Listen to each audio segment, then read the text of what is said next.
தொகுதி மறுசீரமைப்பு தொடர்பாக திமுக சார்பில் கூட்டுக்குழுவினர், ஒரு அமைச்சர், ஒரு எம்பி உள்ளிட்டோர் 7 மாநிலங்களை சேர்ந்த முக்கிய தலைவர்களை, முதலமைச்சர்களை சந்தித்து தொகுதி மறுசீரமைப்பு தொடர்பாக தென் மாநிலங்களின் கூட்டுக்குழு கூட்டத்திற்கு அழைப்பு விடுத்து முதலமைச்சர் மு.க.ஸ்டாலின் விடுத்த அறிக்கையை ஒட்டி இன்று ஒடிசா சென்றுள்ள அமைச்சர் மற்றும் எம்பிக்கள் அடங்கிய குழு தற்போது அமைச்சர் டிஆர்பி ராஜா மற்றும் எம்பி தயாநிதி மாறன் ஆகியோர் அடங்கிய குழு அங்கு பிஜு ஜனதா தள கட்சியின் தலைவர் நவீன் பட்நாயக்கை சந்தித்து மார்ச் 22ஆம் தேதி நடைபெறக்கூடிய தொகுதி மறுசீரமைப்பு எதிர்ப்பு கூட்டத்தில் பங்கேற்ப அவர்களுக்கு அழைப்பு விடுக்கப்பட்டது. இதே போல நாளை அமைச்சர் பொன்முடி மற்றும் எம்பி எம் அப்துல்லா ஆகியோர் கர்நாடக மாநிலத்திற்கு செல்கிறார்கள்.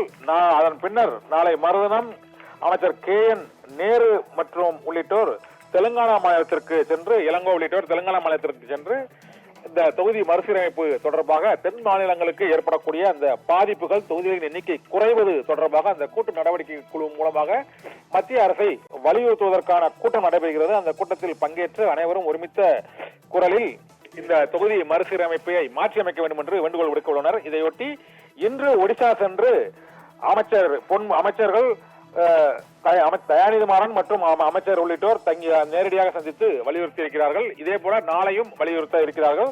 ஒடிசா மற்றும் தெலுங்கானா, ஆந்திரா, கர்நாடகா, கேரளா, மேற்கு வங்கம், பஞ்சாப் ஆகிய 7 மாநில முதல்வர்களையும் திமுக அமைச்சர் எம்பிக்கள் குழு நேரடியாக சந்தித்து தொகுதி மறுசீரமைப்பு தொடர்பான எதிர்ப்பை பதிவு செய்து இந்த கூட்டு நடவடிக்கை குழுவின் முடிவை மத்திய அரசுக்கு அனுப்பி வலியுறுத்த இருக்கிறது.